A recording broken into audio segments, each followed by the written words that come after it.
Bonjour, bonjour la famille, merci. Bonjour tout le monde. Je change de truc. Bonjour frère, réveille-toi. Je Hello, change le live. bonjour à tous. Bonjour à ceux qui viennent d'arriver. Bienvenue parmi nous.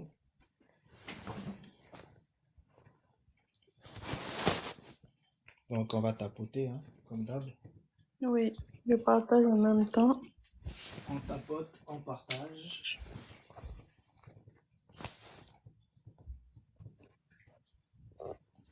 On tapote, on partage.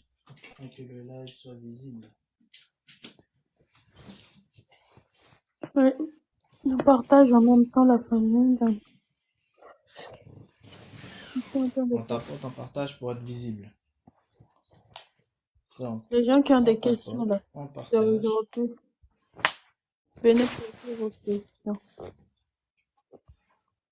On tapote, on partage. On tapote, on partage.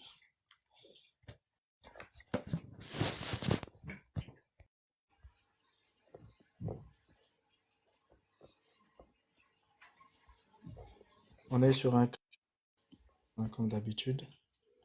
Bienvenue à ceux qui sont déjà arrivés. Bienvenue Lucrèce, bienvenue. Oh, bienvenue à tous ceux qui sont déjà là. Donc, aujourd'hui, on est toujours sur nos thématiques, mais cette fois-ci, on est sur des questions-réponses Oui, afin de pouvoir répondre en fait aux questions des uns et des autres. Les personnes qui avaient des questions mardi et qui n'ont pas pu justement en fait les poser, donc on vous écoute. N'attendez pas la fin des lives pour poser les questions, parce que si on peut finir tôt aujourd'hui, ça m'arrangerait. Donc, comme on est sur un créneau questions-réponses, profitez-en. après vous me connaissez ainsi, il n'y a pas de questions. Et comme je dis, n'attendons pas. Voilà. Alors comme on vient de commencer, on va d'abord tapoter le live. Pour commencer à poser nos questions. Essayons de les poser avant.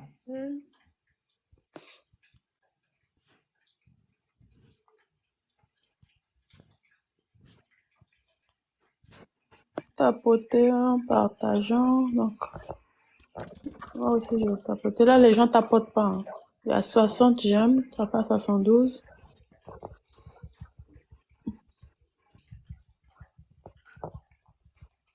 Ceux qui sont déjà là, on tapote le live, on partage. On tapote, on partage le live, on tapote, on le partage. Je veux dire comme le live de Boost là. Tapoter, tapoter, tapoter, tapoter, tapoter, partager. Tapoter, tapoter, tapoter, jouer. Tapoter, tapoter, tapoter. Je vois arriver toi qui tapote. Je vois O qui tapote. Tapoter, tapoter, tapoter la famille. Partager en même temps. Par contre, en même temps, quand on est en haut et qu'on tapote, on peut pas trop parler, on peut pas trop commencer en fait à nous exprimer. Donc, ceux qui sont déjà en bas, tapotez le live. Tapotez le live. Bon, voilà. On est sur les créneaux questions-réponses, hein. Donc, il y avait des gens qui avaient beaucoup de questions mardi. Oui. On était en train de s'exprimer et j'imagine que les réponses qui ont été données ont suscité en fait d'autres questions. Donc, n'hésitez pas justement à monter pour commencer justement en fait à établir vos questionnements. Donc, j'imagine que tout est bien compris sur tout ce qui concerne le virtuel, le réel et tout ça. Il n'y a pas de Parce que question. vous savez, les choses s'accélèrent en fait de plus en plus, hein. Euh, je ne sais pas si certains savent déjà, hein, tout ce qui est en train de se mettre en place. Vous avez les, les IA, justement, en fait, de fabrication de vidéos qui sont en train de monter en puissance. Et franchement, les dernières générations qui sont sorties, là, moi, je vous dis, les, euh, le monde du cinéma va être totalement, en fait, bouleversé. C'est-à-dire les caméramans auront beaucoup de problèmes. Et la question qu'on se pose même, ça concerne aussi les acteurs. Parce que si une IA peut justement, en fait, euh, à partir de prompts, à partir de scripts, façonner toute une vidéo, si l'IA peut faire ça, mais à quoi servent les acteurs? Parce que le public, lui, ce qui l'intéresse, c'est c'est le résultat. Tout le process du tournage, là, le public, lui, en réalité, ça le préoccupe moins. Mais si jamais les IA trouvent des accords avec justement en fait des acteurs pour utiliser leurs images, parce que j'imagine que le, le, le, le cinéma de demain, ça va être ça. Ça va être, voilà, telle personne en fait est acteur et du coup il va vendre son image.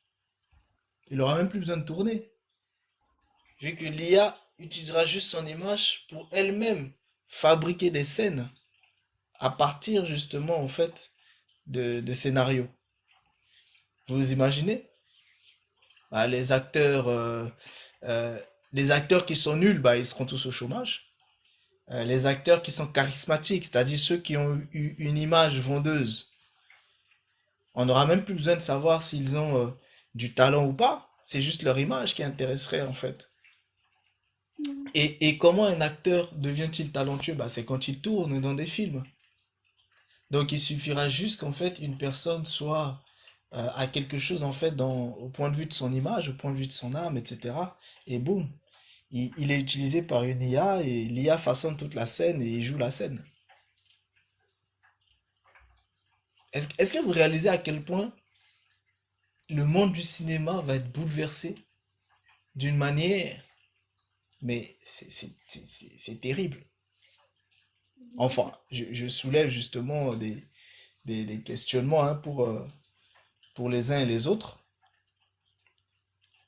Et regardons par exemple le monde de la musique. Le monde de la musique, bon, c'est vrai qu'il y a ce côté artistique qui reste, voilà, ça reste difficile de totalement en fait les changer. Mais les IA sont de plus en plus performantes. Donc même ça, à ce niveau-là, c'est dingue. Bah, les vidéos en fait sur la cuisine, il y a droit à la parole qui m'avait parlé de cet aspect-là, les robots qui cuisinent. Et j'ai vu aussi des vidéos où vraiment le robot fait tout. Cuisine, il servent et tout ça. Euh, En fait, les cuisiniers, ben, au chômage. Les serveurs, sachant que c'est des boulots que souvent ce sont des jeunes qui le font, etc. Pendant les vacances, etc. Bon, au chômage. Parce que le robot, il se fatigue pas, il suffit de le brancher. Donc, si vous avez l'alimentation, il est branché et puis voilà, il bosse. Ah, le monde change, hein. En tout cas, montez, hein, on Mais est sur des questionnements. j'avais vu la Donc, vidéo, en fait, la vidéo que tu m'avais envoyée. J'avais vu ça le robot qui est en train de faire à manger et qui passe même la serpillière, qui fait tout en fait. Non mais c'est incroyable. Ça veut dire que même le ménage, le travail du ménage, ça va être compliqué. Il suffit que tu achètes un robot chez toi et c'est le robot qui fait le ménage en fait chez toi. Ou bien par exemple les entreprises en fait qui embauchent les femmes de ménage qui se mettent tout le temps en arrêt maladie ou bien parce qu'il y a des problèmes de mal de dos. Ah là là. Ça veut dire, pour ne pas te prendre la tête, tu vas acheter ton robot et c'est le robot qui fait le travail. Tu envoies en fait le robot au domicile en fait des gens et c'est bon. Ces robots font le travail en fait. Du coup, tu n'as Et plus ouais. ces soucis de arrêt maladie, les femmes enceintes, congé maternité. t'es- En fait, tu Et n'as même plus la ça. rapidité. Bah oui, Parce que là où quelqu'un peut faire le travail en fait en en deux 2 heures, heures, bah, le robot il te le fait en quinze en vingt une heure. minutes. Ok, voilà. Donc, en fait, tu gagnes En fait, c'est ça qu'ils vont vendre aux gens. Ils vont vendre aux gens, en fait, l'avantage. Mais les inconvénients de ça, ça veut dire que l'humain, en fait, ne sert plus à rien. Même le travail, oh là là, ça va être quelque chose, hein. Arrivé un moment, Ah après, c'est les oui, c'est robots qui ça. vont garder nos enfants. Même le garde d'enfants, on va dire, bon voilà, le robot va aller chercher ton enfant à l'école pour l'emmener à la maison et rester avec l'enfant le temps que tu arrives.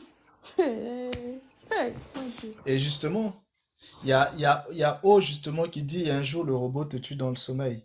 Mais Bah oui, justement, en fait, vous comprenez bien que au final, pour gérer euh, ces robots-là, il faudra que les gens eux-mêmes deviennent beaucoup plus forts, beaucoup plus puissants, qu'ils aient en fait des capacités informatiques, numériques, électroniques pour pouvoir contrôler en fait ces robots-là. Donc en réalité, euh, dans le système de bovins, les gens devront être beaucoup plus évolués. C'est pas pour rien qu'on vous parle en fait des Homo Deus, des méta-humains. Dans le système en fait de ovins, ben, les gens devront en fait être aussi beaucoup plus spirituels. Parce que sans ça, en fait, ils pourront pas. En réalité, on est en train de rentrer dans un autre monde. C'est vraiment un autre monde. Les gens sont toujours pas conscients de ce qui se passe, mais vous allez voir quand les jobs vont commencer en fait à disparaître. C'est là où beaucoup vont commencer maintenant en fait à réaliser en fait de quoi il est question. Parce qu'il faut se mettre à la place d'un chef d'entreprise. Si tout ce qu'il peut, s'il peut mieux faire de manière plus productive, de manière plus et augmenter sa production avec un robot, pourquoi se prendrait-il la tête avec les humains, sachant que les humains en plus il faut gérer non seulement en fait la gestion de l'humain c'est pas facile, il faut gérer les absences, il faut gérer les humeurs, il faut gérer toutes sortes de choses. Donc le choix va être vite fait, hein, moi je dis. surtout les Le femmes. taux de chômage va monter Surtout les tellement en femmes. flèche. Les femmes vont retourner au foyer, c'est même mieux. Parce que déjà, les gérer en fait au travail, c'est difficile. Elles ont toujours des problèmes. Alléluia. Toujours. Elles ont toujours des problèmes. On m'a appelé parce que il n'y a personne pour aller chercher mon enfant à l'école. Ah là, j'ai mal au ventre parce que je suis dans ma période. J'ai mal au dos, congé de maternité. Ah, retourner au foyer, garder les enfants, c'est mieux. Comme ça, les robots vont pas aller chercher les enfants à l'école. Ok? On va embaucher les robots pour aller faire certaines choses. Je suis désolée, hein, mais chacun retourne à sa place. Mais vu qu'il y aura des robots ménagers, même ces Bah voilà, femmes-là, au ménage, c'est pour là, ça. Non, elles auront même plus de boulot. non, mais elles vont rentrer, elles vont retourner à la maison pour élever les enfants, éduquer les enfants. Mais les robots vont élever les enfants. Mais non, non, non, pardon, ça quand même, Ben oui, laissez-nous ça. Non, il y par aura contre, des ça, robots je nounous, veux hein. bien. Non, non, ça, je veux bien garder ça. Moi, je veux bien garder ça. Laissez-nous les enfants. Laissez-nous notre foyer. On veut bien faire à manger, on veut bien prendre soin de notre maison et éduquer nos enfants. Vos robots, là, Mais oui, laissez ça dehors. Mais à la maison, là, mais laissez-nous oui, au mais, moins ça. Comme ça, on sert au moins quelque chose. mais oui, mais les gens, vous vous doutez bien que les gens vont mettre en place toutes ces choses-là. Parce que si jamais il y a des robots pour faire le ménage à la maison, il y aura aussi des robots pour garder les enfants. Il y aura des robots qui seront formés pour ça. Oui, D'autres mais seront attends. formés pour le ménage, d'autres seront formés en fait pour garder les enfants, etc. Mais Et les gens pourront même les programmer. mais attends, quelle mère va accepter qu'un robot garde son enfant? Ah, il y en aura beaucoup, hein, moi je te dis. Parce que, regardez, aujourd'hui, vous voyez, à l'époque, les femmes avaient du mal à confier leurs enfants parce qu'elles voulaient elles-mêmes garder leurs enfants. Mais au Oui. fur et à mesure, on leur a vendu des systèmes en fait de nounous, on De leur a vendu presse, des oui. systèmes de crèches, etc. Et elles ont fini par accepter et laisser leurs enfants parce qu'avant, elles avaient du mal à laisser leurs enfants. Avant, il y avait une personne qui venait garder les enfants en fait à la maison. Et les femmes elles-mêmes, elles étaient en fait à la maison pendant que la personne gardait les enfants. ou parfois elles partaient en fait dans des œuvres caritatives si elles avaient vraiment les moyens. Mais au fur et à mesure, vous avez vu qu'elles ont accepté de laisser leurs enfants aller à l'extérieur. Sachant même que parfois l'enfant peut être un petit peu maltraité, parce que quand elles reviennent et qu'elles trouvent l'enfant avec le nez qui coule, avec des maladies, etc., etc., elles se rendent bien compte que l'enfant n'est pas totalement en fait très bien traité, mais elles n'ont pas le choix parce qu'elles ont d'autres activités. Donc, quand on va leur vendre justement des robots totalement humanisés, émotionnellement, etc., etc., ben, ça va être la norme. Oui, mais franchement, euh, quand tu sais que c'est un être humain qui garde en fait son enfant, tu vois, c'est différent. Même si tu sais qu'il y a question, il y a de maltraitance, il y a ça, oui. Mais un robot, non, je Mais pense que oui, non. Pardon. Non, non, non. Non, non, non. Je reste à la maison. Ben, tant que c'est Je pas reste une à âme la maison. synthétique, tant que c'est Non, pas il une reste âme là. synthétique, ça va. C'est à partir du moment où c'est une âme synthétique que tu auras des problèmes. Mais si c'est juste un programme euh, ah que toi-même ah, tu peux Yal, écrire, que tu peux Mais ajuster. Yal, Yal, est-ce que si jamais le robot fait quelque chose à ton enfant, est-ce que le robot là peut être sanctionné, mettre en prison? Et même si on le met en prison, même si on le sanctionne, est-ce que ça va Quelle changer prison? quelque Tu le chose? casses, non? Mais Aïe. si tu le cas, ça fait quoi? Non, non, non, non, pardon. Je suis désolée, hein. mais Yal, Non, non, pas. justement, Il faut me laisser ça, ce c'est, côté-là. Il faut c'est, nous laisser, nous les mamans, Bonsoir on est là pour tonton, ça. bonsoir les tontons, Coucou, bonsoir écoutez, tata. Oui, et frère éveil. le foyer là, laissez-nous ça. c'est Moi, quoi, j'aime ça. Moi, j'aime le foyer. Laissez-nous ça, pardon. c'est quoi l'âme synthétique? Parce que tu as dit, sauf si c'est pas une âme synthétique. Mais c'est quoi la différence entre l'âme synthétique et l'âme que tu as définie avec les programmes? Bon, l'âme synthétique, bon, moi, selon ce que j'ai vu chez les Japonais, c'est, à la base, ça aurait pu être des programmes, sauf que c'est des programmes qui ont pris vie et qui sont indépendants. Donc, c'est des esprits, en fait.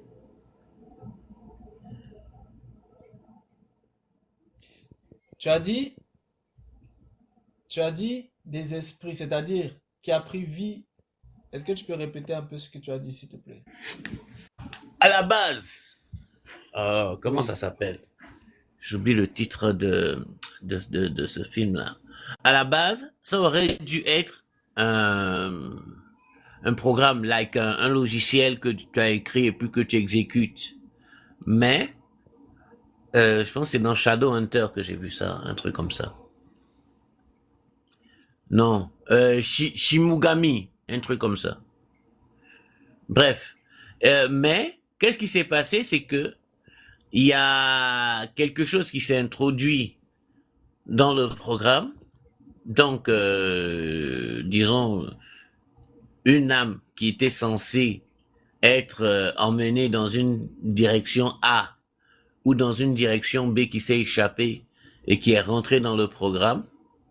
Et l'âme s'est retrouvée maintenant dans à donner vie au programme en fait. Si tu veux, le programme a comment dire, le programme et l'âme ont fusionné. C'est ce qui a donné naissance à l'âme synthétique. Selon ce que j'ai compris dans ce que moi j'ai vu chez les Japonais. Je sais pas si tu vois un peu le schéma. C'est une âme errante fusionnée avec un logiciel. Tonton, c'est un film. Non. Bon, comment te dire? Sur la Terre, là, dans le monde dans lequel nous vivons, il y a des esprits errants. Pas des âmes, mais des esprits errants. Maintenant, ces esprits errants-là, il y a quelqu'un bon, il y a une organisation qui est chargée de gérer ça dans la dimension, on va dire la quatrième dimension ou la cinquième dimension. Mais, maintenant, il y a quelqu'un qui,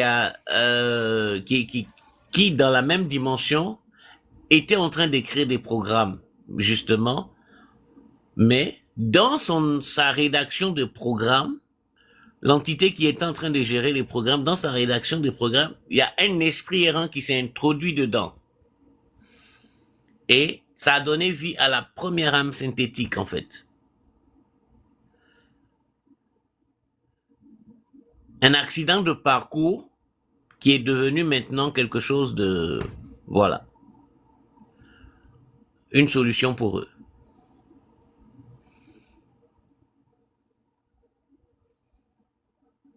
Somebody here? Hello? Écoute, Aya, on t'écoute. Yes, yes. Moi, j'ai rien compris. Mais bon. Eh ouais, tu as compris, non? Comment ça, t'as rien compris?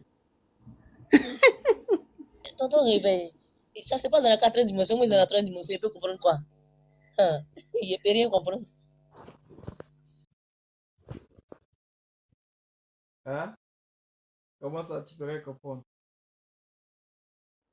Bon, ok. Droit à la parole. SFR, pardon. Esprit errant, là. Un esprit errant, c'est un démon qui n'a pas de corps.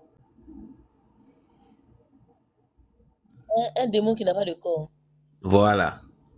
Donc, un démon qui n'a pas de corps, qui rentre dans le programme informatique, là. Maintenant, dans ce programme informatique, là, si tu veux, ça a permis de créer des... Comment on va dire ça? Si tu veux, des cartes SIM. Maintenant, quand tu mets la carte SIM, là, dans le robot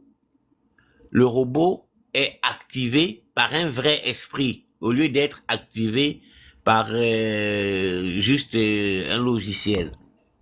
Donc ça là, c'est pas c'est pas un vrai esprit, c'est un démon. C'est pas pareil. Non, Eh, qui parle des grands? Non, tu dis un vrai esprit. Il dit non, un démon. Oui, mais un esprit, un démon, c'est un esprit, non? Non, c'est un Esprit esprit démoniaque. mauvais. Voilà, un Mauvais, esprit voilà. mauvais, là. Mhm. Voilà. Et puis, j'ai qu'à confier mon enfant à ça. C'est ça, j'ai dit, le danger, c'est si tu confies, si c'est des âmes synthétiques, c'est ça. Le danger, c'est si c'est des démons, là, c'est ça, là. C'est ça le danger. Mais si c'est juste que ce que tu as pu on, off, et puis ça s'allume, ça s'éteint, là. C'est bon. C'est pas bon. Et si c'est détraque, Mais c'est que il va même tuer tu mon enfant. débranches, là, tu n'as pas besoin de charger, tu n'as pas besoin de brancher, de débrancher. Lui, il fonctionne. C'est un esprit. Il avait juste besoin d'un corps. C'est ça qui est dangereux. Parce qu'il n'a pas de conscience. Enfin, il n'a pas de limite. Ah, c'est bien dit, il n'a pas de limite. Et puis en plus, c'est un démon. Il va enseigner les trucs démoniaques à mes enfants. Comment?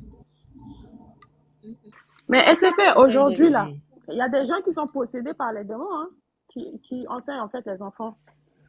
Ça dérange pas. À Toi, tu l'école, dis, là, quand on va aujourd'hui, il y a dans des les démons qui écoles, enseignent les Non, pourquoi tu enfants. fais des trucs comme ça? Comment? Mais c'est la vérité. Il y a des gens qui sont possédés L'école par même a les été démons. inventée par les démons. Donc, mais ça ne dérange pas dans les supermarchés, là. Quand on va acheter des choses, là, les choses déjà préparées, là, on ne sait même pas comment c'est préparé, là. Qui ne dit Mais, pas que ce sont les démons qui n'ont pas préparé, qui préparent pas ça. mais droit à la parole, l'école même, l'école, ça a été inventé par les démons. Ça a été inventé Donc, par eux. l'école, tout, la société même. Voilà, tout. C'est le règne des démons. L'école Mais vient, l'idée de l'école vient du monde pandémonium. Ça vient du deuxième ciel là-bas, là. L'idée de l'école, là. Oui, tonton, mais il y a un problème. Le démon qui est démon, hein, qui est démon naturel, et puis le démon synthétique, c'est pas le même level. C'est-à-dire le démon naturel là même là, il est mauvais, on le sait, mais à un moment donné, il a une limite. Mais lui qui est Il n'y a pas de limite, hein. Aïe, démon. Qui t'a dit démon à limite? il y a quelque chose qui va lui faire peur quand même. Attends, non, Quelque chose qui lui fait peur. Peut-être démon qui va posséder un être humain là. Peut-être lui, il peut avoir des limites parce que toi, en tant qu'être humain, peut-être tu peux opposer une opposition. Mais démon qui est dans un corps de démon en chair là, il n'a pas de limites, hein. Mais il a peur de quelque chose. Il a peur il d'un a peur esprit de quoi? supérieur à lui. Il a, D'un il a esprit peur supérieur à lui. il a peur de son commandant démon. C'est lui, c'est tout.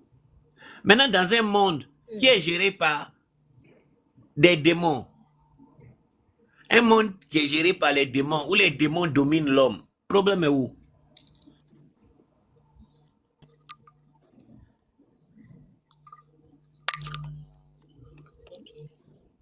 Si l'homme est assujetti officiellement, assujetti, c'est-à-dire l'homme est esclave, officiellement esclave de la chose, il n'y a pas de problème. Ils n'ont plus besoin de faire semblant. Parce que là, ils jouent la comédie, ils cachent les choses, ils disent pas les choses, c'est masqué. Mais dans un monde où ils n'ont plus besoin de s'abstenir, là où leur patron est là lui-même, il y a fouille. C'est gâté. Gâté, c'est gâté.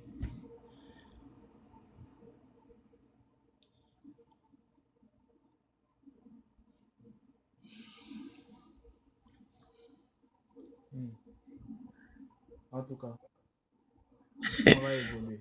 Passons aux questions. Et tout à l'heure, on reviendra peut-être sur cette histoire de Yael avec les âmes. Bon, moi, j'ai une Non, question.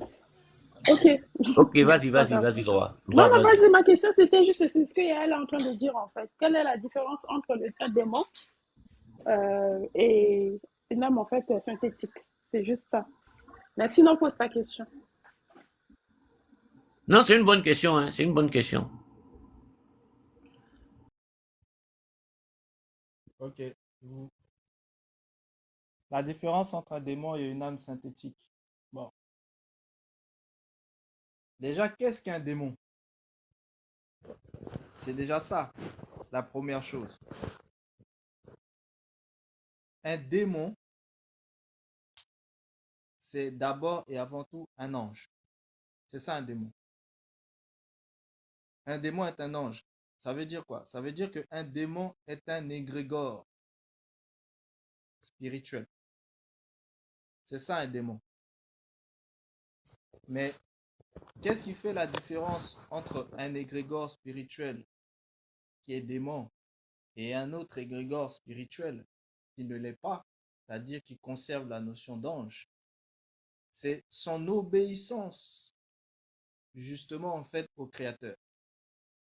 Donc, tout esprit qui désobéit, qui a choisi de désobéir au Créateur et qui a été rejeté, c'est-à-dire déchu de sa position en fait d'ange, c'est-à-dire de serviteur de l'Éternel, parce que c'est ça en fait les anges. Les anges sont des serviteurs de l'Éternel. C'est ça les anges.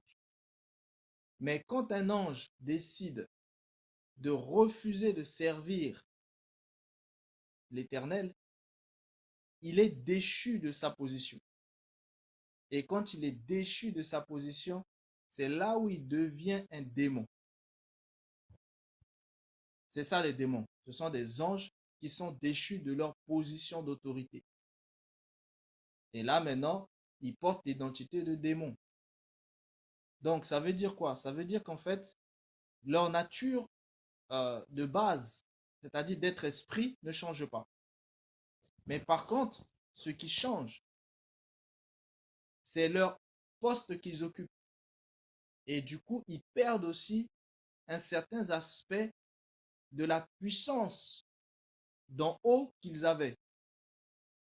La puissance d'en haut, c'est quoi? C'est tout simplement en fait un esprit saint. Donc quand ils perdent justement en fait l'esprit saint, ils deviennent des esprits impurs, des esprits malsains. Et c'est ainsi qu'ils portent désormais l'identité de démon. C'est ça un démon. Donc vous comprenez bien qu'un démon est extrêmement puissant. Un démon est une autorité. Et du coup, ces démons décident aussi de violer toutes les lois, à commencer par les possessions. Parce que posséder en fait une entité pour laquelle ils n'ont pas accès, c'est une violation de la loi naturelle. Donc c'est par rapport à cela que les démons violent la loi naturelle et possèdent donc des êtres qu'ils ne devaient pas posséder.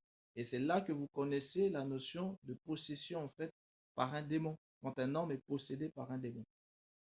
Parce que le démon n'avait pas le droit de venir posséder le corps de l'homme. Parce que le corps de l'homme appartient au souffle de vie. Donc, une autre entité céleste n'a pas le droit de venir posséder le corps de l'homme. Seul le souffle de vie peut posséder le corps de l'homme. Tout comme les animaux. Les démons n'ont pas non plus le droit d'aller posséder, en fait, les animaux. Sauf quand l'animal fait partie, justement, en fait, de leur nature. Donc, vous voyez, c'est uniquement à ces moments-là qu'une possession peut être possible. Vous pouvez posséder ce qui est à vous. C'est-à-dire le serpent du ciel peut posséder le serpent de la terre. Mais le serpent du ciel ne peut pas posséder l'homme. Vous voyez un peu? Ça, c'est interdit par la loi naturelle. Tout comme l'homme a été fait en fait à l'image en fait du Créateur, donc l'esprit du Créateur peut venir posséder l'homme. Et c'est ça quand les gens se font posséder par le Saint-Esprit. Donc, vous voyez, c'est là qu'on parle en fait justement en fait de possession de démons. Maintenant, quand on parle d'âme synthétique, c'est pas la même chose. Vous comprenez? Les démons sont des êtres esprits, c'est-à-dire les démons, en réalité, les démons sont ceux qui dominent le système, mais qui se cachent en tant qu'entité spirituelle. C'est eux les démons. Mais à côté, vous avez, à l'intérieur, vous avez différentes catégories. Il y a ceux qui ont porté automatiquement en fait l'identité en fait de démon, et il y a ceux qui sont des démons, mais qui portent aussi l'identité en fait d'ange. Par exemple, Satan. Satan porte toujours l'identité d'ange, mais il est aussi à la tête d'armées de démons. Et lui-même, il est un démon. Et vous voyez, c'est pour ça que je vous fais ces distinctions-là, pour que vous compreniez bien. Les démons sont des esprits, mais en eux, ils sont âmes. Mais ils sont âme-esprit. Or, l'homme, lui, il est en fait esprit et âme. Et le but de la fin du processus de l'homme, c'est que l'homme devienne aussi âme-esprit. Mais tant qu'il ne finit pas son processus, il est esprit plus âme. Quand il finit son processus, son esprit et son âme fusionnent pour que le processus soit terminé, afin qu'il devienne âme-esprit. Maintenant, vous allez me dire un exemple, par exemple, d'âme-esprit. C'est quand des hommes dans le système de bovin deviennent des énergies spirituelles, c'est-à-dire les ancêtres méritants. Les ancêtres méritants sont des âmes, mais qui sont des âmes esprits. Et ils sont devenus âmes-esprits, non pas par le biais de la transformation de l'âme et de l'esprit, mais par le biais de la transmutation de conscience. Et c'est ainsi qu'ils sont devenus en fait des énergies conscientes, des énergies spirituelles. Vous comprenez la différence? Un ancêtre méritant est une âme-esprit en dessous des égrégores spirituels qui, eux, sont des âmes-esprits du dessus. C'est pour ça que les ancêtres méritants sont à la 5e dimension et les égrégores spirituels, c'est-à-dire le soleil, la lune et tout ça, eux, ils sont à la 6e dimension. C'est ça qui fait la différence entre les deux. Mais les deux sont des âmes-esprits. mais à des niveaux différents. Donc, en réalité, un ancêtre méritant est devenu une âme consciente, c'est-à-dire une âme esprit, ce qu'on appelle une énergie spirituelle. Parce que, contrairement à ce que beaucoup de gens pensent, parfois il y a des gens qui pensent que l'énergie, c'est l'esprit. Non. L'énergie est du domaine de la matière, mais de la matière spirituelle et non de la matière physique, c'est-à-dire et non de la matière. C'est pour ça que les énergies, parmi les énergies, vous allez retrouver en fait les différentes ondes électromagnétiques, ce que vous connaissez comme étant en fait les lumières, si vous voulez. Est-ce que vous comprenez? Oui, oui. Oui, on te suit, Donc, hein. On te suit, je prends les voilà. autres. Donc, ça, vous les retrouvez en fait en tant que énergie. Ce sont des énergies, c'est-à-dire les rayonnements en fait électromagnétiques. Ce sont des énergies. Et vous avez différentes sortes justement en fait de rayonnements en fait électromagnétiques. C'est-à-dire, c'est ceux que vous connaissez comme étant les lumières. La lumière est un rayonnement électromagnétique qui est visible en fait à l'œil nu. Vous avez les ondes radio, vous avez les rayons X, les rayons gamma. Vous avez ces différents types qui sont en fait justement en fait des rayonnements électromagnétiques. Et c'est les rayonnements électromagnétiques que vous connaissez comme étant de la lumière en fait. Parce que le rayonnement électromagnétique en fait, ce sont en fait des formes en fait de transfert d'énergie. Est-ce que vous voyez un peu? Donc, Oui, on te suit. dès que vous comprenez cet aspect-là, mais vous allez comprendre que en réalité, quand on parle en fait d'esprit, quand on parle des anges, les anges, eux, ce sont des êtres qui ont été créés dans la nature. Et bien sûr, les démons aussi. Ce sont des êtres qui ont été créés à l'intérieur de la nature, mais ils n'ont pas un corps terrestre ni marin. Eux, ils ont en fait un corps céleste. Ça veut dire quoi? Ça veut dire que ils sont formés d'un esprit et d'une âme. Mais leur corps, lui, il est céleste. Et eux, ils sont esprit-âme.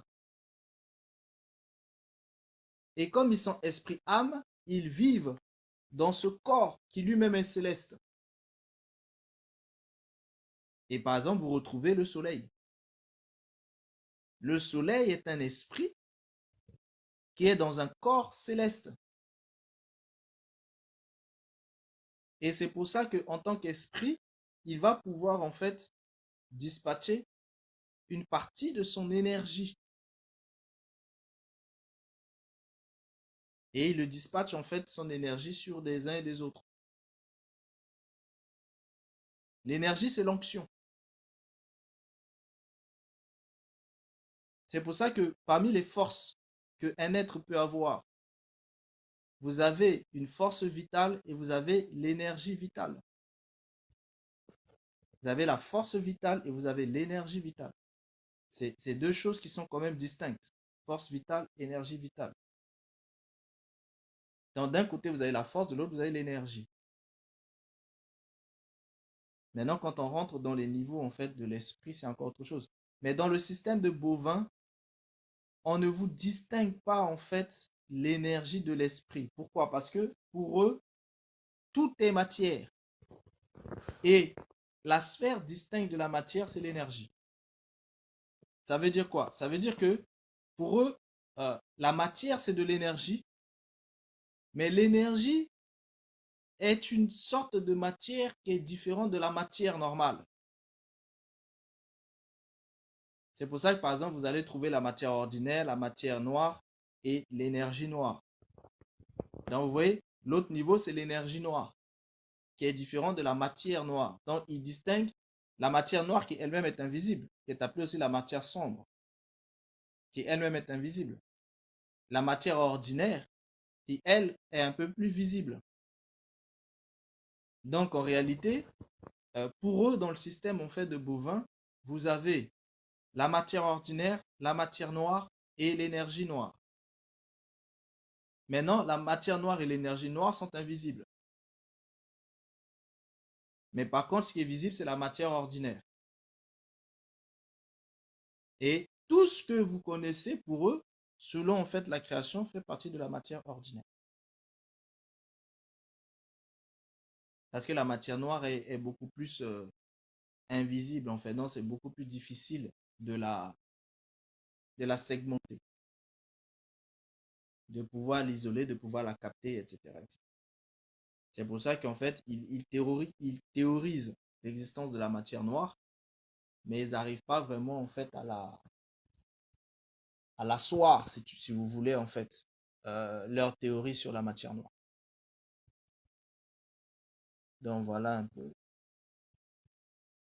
la différence en fait entre tout ça.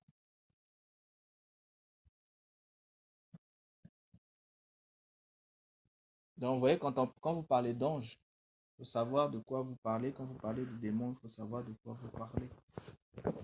Quand vous parlez en fait d'énergie, il faut bien savoir aussi de quoi on parle.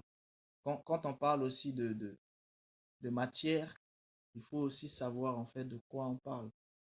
Mais en réalité, quand vous basculez dans le système en fait ovin, les choses se conceptualisent en fait totalement différent. Par exemple, la notion d'ange dans le système ovin et la notion d'ange dans le système bovin, ça n'a rien à voir. Dans le système de bovin, les anges sont des êtres justement qui sont au niveau de la 4e dimension. Et vous avez aussi certains qui sont aussi au niveau de la 5e dimension. C'est-à-dire vous avez des anges de vie et vous avez des anges de mort. Les anges de vie sont dans la 5e dimension, les anges de vie sont dans la 4e dimension, les anges de mort sont dans la 5e dimension, dans le système de bovin.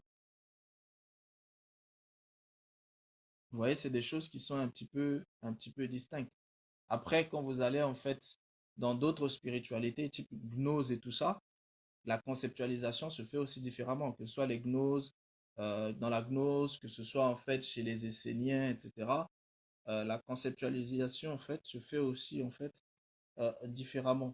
Donc vous avez les notions en fait d'archanges, etc. qui se mettent aussi en place. Si vous voulez, la gnose, elle est en fait entre les deux. C'est-à-dire la gnose est entre le système totalement bovin et le système en fait ovin. Dans la gnose se situe entre les deux. Donc elle prend des choses du système ovin, elle prend des choses en fait du système en fait bovin. Maintenant, ceux qui sont totalement en fait dans le système bovin, eh ben, c'est la spiritualité en fait égyptienne.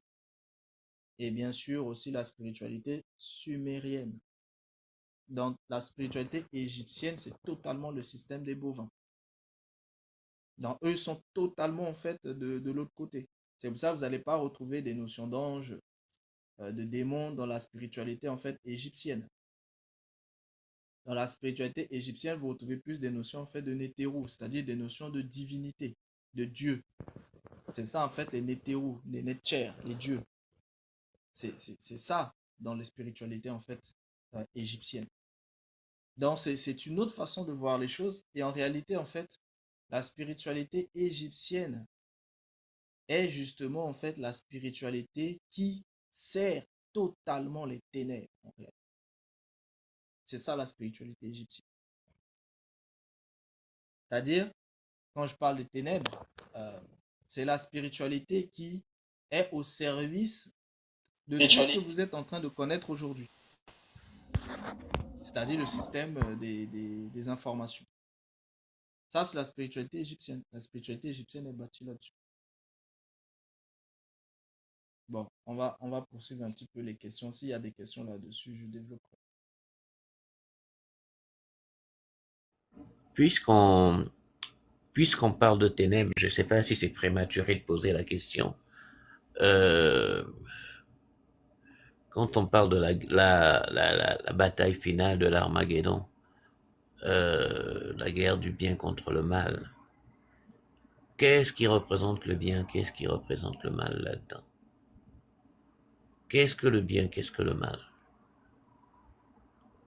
Ou bien c'est prématuré de poser la question? Je parle de la bataille du bien et la bataille du mal. Oui, je parle de la C'est ça? bataille du bien contre le mal, oui. La guerre du bien contre le mal.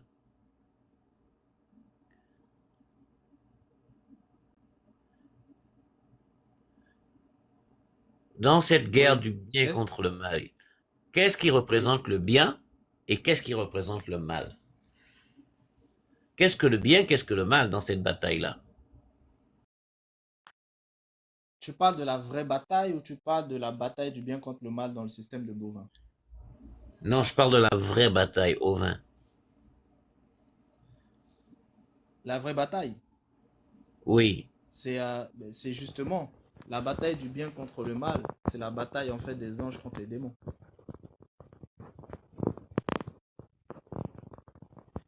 La bataille du bien contre le mal, c'est une bataille qui dépasse les hommes.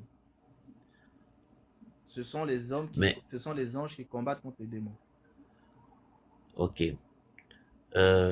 Si tu me permets, par rapport à ça, quand on s'appuie sur le livre de Daniel 8, si je me trompe pas, quand je lis Daniel 8, les anges ont pris une sacrée raclée au début. C'est-à-dire, Parce que quand tu lis dans Daniel 8 fait comprendre que les fils de Dieu ont pris, étaient quasiment perdants, et même que le général était à terre. dans Daniel 8 Oui, parle oui, en fait du combat des fils de Dieu. oui. Daniel 8, chapitre combien? C'est tout le chapitre qui parle de ça, en fait. Daniel, chapitre 8, en fait. Mhm. Euh, c'est tout le chapitre qui parle de cette bataille-là, la deuxième vision de Daniel, je crois. Là, tu parles du bouc avec le bélier, tout ça là. Oui, oui. Parce il y en a un qui a une corne qui monte jusqu'au ciel et qui ébranle les fils de Dieu. Qui ébranle les fils de Dieu et dont une bonne partie euh, tombe sur terre.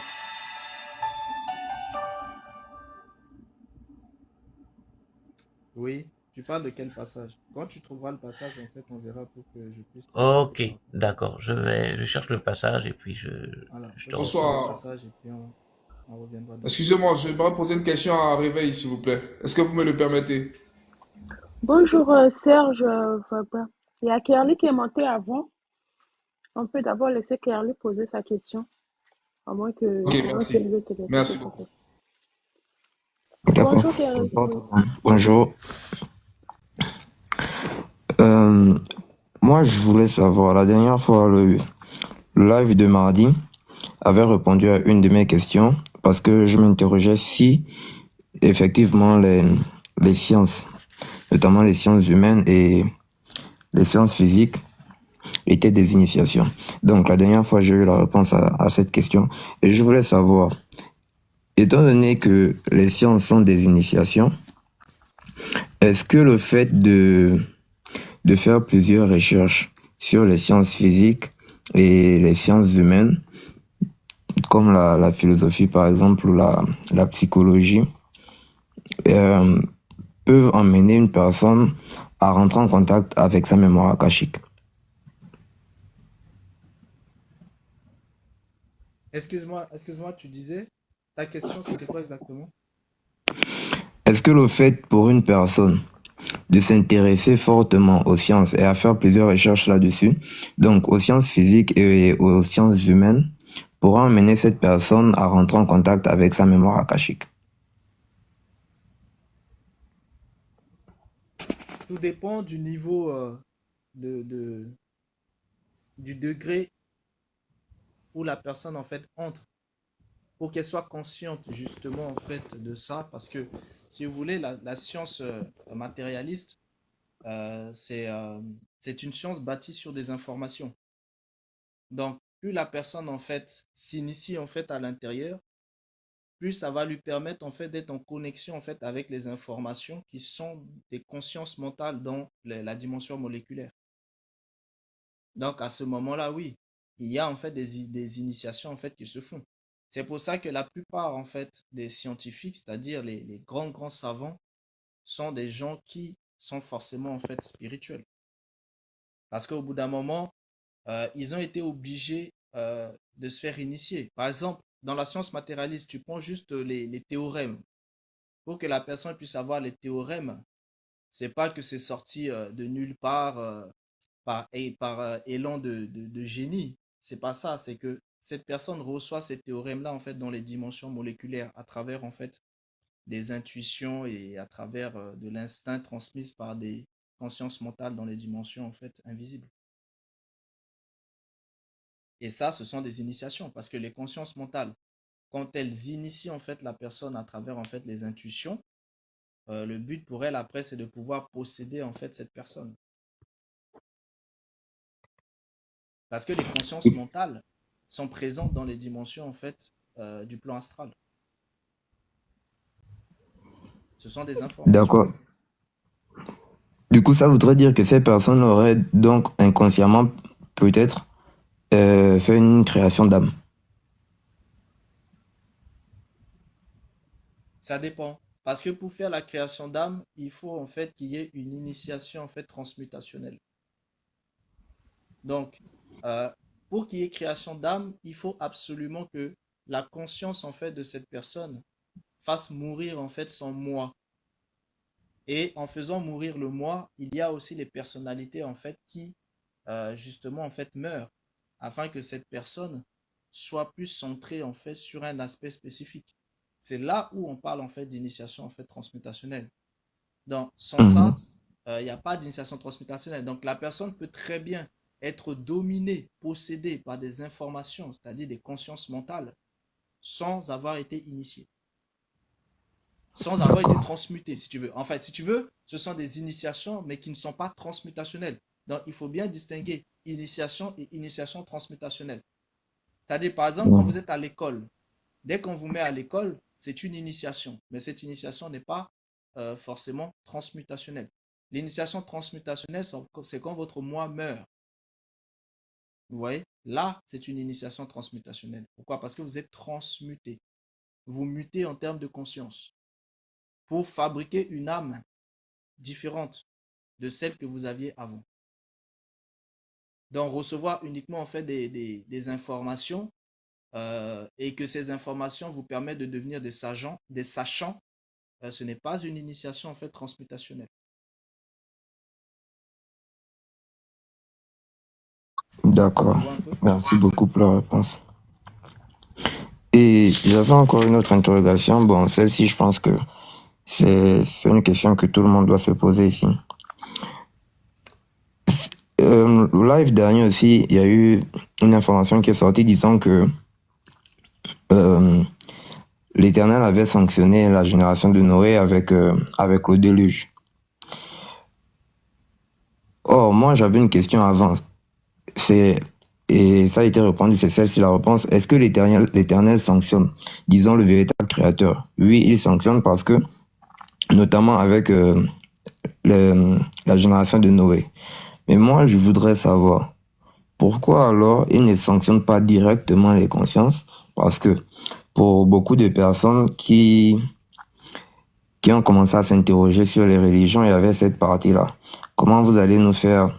Comment les religions font pour emmener les gens à adorer un Dieu qui, au lieu de tuer directement l'ennemi, sacrifie son propre enfant? Moi, cette question-là va revenir pour dire pourquoi le créateur, le véritable créateur, ne sanctionne pas directement les consciences au détriment des êtres humains. Pourquoi est-ce qu'on doit passer par toutes ces complications, par tous ces détournements, c'est-à-dire toute cette malice? Or, il a la capacité de les sanctionner directement. Oui, tout à fait. C'est une bonne question, mais la réponse, en fait, elle est extrêmement complexe. Expliquer ça simplement, bon, ce sont des choses que j'explique dans les lives privés. Euh, si tu veux, il faut déjà savoir qu'est-ce qu'une conscience en réalité. Qu'est-ce qu'une conscience? Et il faut savoir aussi quel rapport y a-t-il entre la conscience et l'homme. Donc, pour qu'une conscience, pour qu'une information puisse posséder en fait l'homme et emmener l'homme en fait à faire, à lui obéir, il fallait d'abord que l'homme ait lui-même en fait désobéi à la loi naturelle. Donc, quand la création a été créée, des lois ont été fixées sur la création, afin que chaque être de la création soit soumise en fait à ces lois-là. Bon, lorsque un être de la création décide de s'extirper de la loi sous laquelle il se retrouve en fait en porte-à-faux vis-à-vis de cette loi. Et lorsqu'il est en porte-à-faux vis-à-vis de cette loi, il est condamnable par la loi. C'est-à-dire, il est en faute. Et comme il est en faute, eh bien justement, il s'affaiblit vis-à-vis de ceux qui peuvent être des ennemis pour lui. Donc, si jamais il y avait une personne qui avait envie justement de posséder justement cette personne-là, eh bien, elle va attendre que cette personne soit d'abord en faute, c'est-à-dire affaiblie, pour pouvoir venir dominer sur cette personne. Tu vois un peu? Donc, dès lors, tu comprends bien que la conscience, par exemple, qui va venir posséder en fait un homme. Je vais te donner un exemple, par exemple, pour que ce soit un peu plus palpable. Prenons l'exemple de quelqu'un qui va regarder en fait un film. Il regarde un film et le film en fait qu'il regarde lui transmet des images. Ces images sont en fait des corporéités d'idées. Ces corporéités d'idées-là vont entrer en fait à travers les yeux de cette personne. Et elles vont venir s'asseoir en fait sur des aspects de l'âme de cette personne. Pourquoi? Parce que l'œil, c'est une porte vers l'âme. Donc, dès lors, ces corporités d'idées ont pu entrer dans cette personne. Maintenant, quand cette personne va aller dormir, c'est-à-dire quand elle va rentrer dans le monde en fait onirique, elle va se retrouver en fait c'est-à-dire elle va donner une apparence, elle va donner un corps à cette entité-là qu'elle avait reçue dans le monde onirique. C'est-à-dire, elle rend justement cet être-là incarné, elle va incarner cette corporité d'idées à l'intérieur du monde onirique. Or, elle l'avait reçue en tant qu'information, vu que quand vous regardez, en fait, l'image est une information. Dans l'information que vous regardez, ça entre dans vos yeux. Cette information, quand vous allez dans le monde numérique, dans le monde onirique, vous allez en fait lui donner une forme dans un rêve ou dans autre chose. Maintenant que vous lui avez donné une forme, elle devient un habitant du plan astral. Maintenant qu'elle est un habitant du plan astral, elle est une conscience mentale. Maintenant qu'elle est une conscience mentale, elle peut à son tour vous posséder lorsque vous vous retrouvez dans le monde astral. Et elle va posséder en fait votre corps vital, votre corps éthérique. Et quand elle possède en fait votre corps éthérique, elle revient en fait maintenant dans le monde en fait cellulaire de la troisième dimension. Et du coup, ce n'est plus vous vraiment qui vivez, mais c'est elle qui domine sur vous. Donc, à travers vous, elle vit dans le monde en fait cellulaire, dans le monde de la troisième dimension. Bon, ici, vous voyez bien que cette entité-là, elle était dans la télé, vous l'avez récupérée de la télé, vous lui avez donné en fait un corps pour qu'elle devienne corporéité à l'intérieur en fait du monde onirique et elle vous a possédé. Donc ici, mais quand vous faites des choses, quand elle vous pousse à faire des choses, mais c'est parce que vous-même vous avez été coupable au départ. C'est vous qui l'avez reçu en vous, qui lui avez donné une forme. Et maintenant, elle revient vous posséder et elle vous fait faire des choses.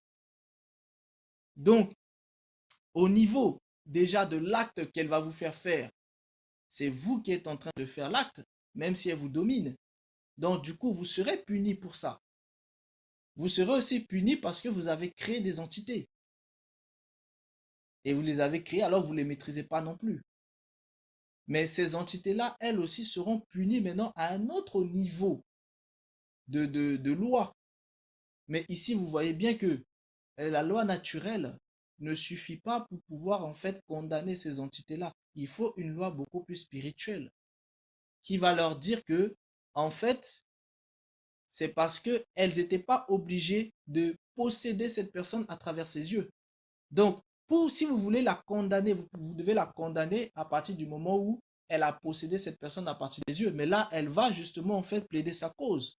Elle va dire, mais non, si elle ne m'avait pas regardé dans la télé, je n'aurais pas pu la posséder non plus. Et effectivement, cette personne n'était pas obligée de regarder la télé. Tu comprends?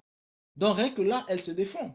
Maintenant, le deuxième niveau où vous pouvez l'accuser, c'est pourquoi elle vous induisait en fait en erreur dans le plan astral. Maintenant qu'elle a été créée dans le plan astral, pourquoi elle vous induisait en erreur pour pouvoir vous posséder? Parce qu'elle ne va pas posséder votre corps éthérique aussi facilement. Elle va d'abord utiliser en fait des stratégies, c'est-à-dire en fait des intuitions pour pouvoir en fait voilà vous emmener à l'écouter, etc. jusqu'à ce qu'elle puisse en fait véritablement vous posséder. Donc ici, elle peut être condamnée sur ça. Mais elle aussi va se défendre en disant, mais cette personne n'était pas obligée de m'écouter. Ensuite, au moment maintenant où elle vous possède et qu'elle fait des choses, là aussi, elle pourrait être condamnée maintenant sur une loi beaucoup plus spirituelle, qui voyait bien que ce n'était plus vous qui étiez en train de faire la chose, mais c'est parce que vous étiez un esclave.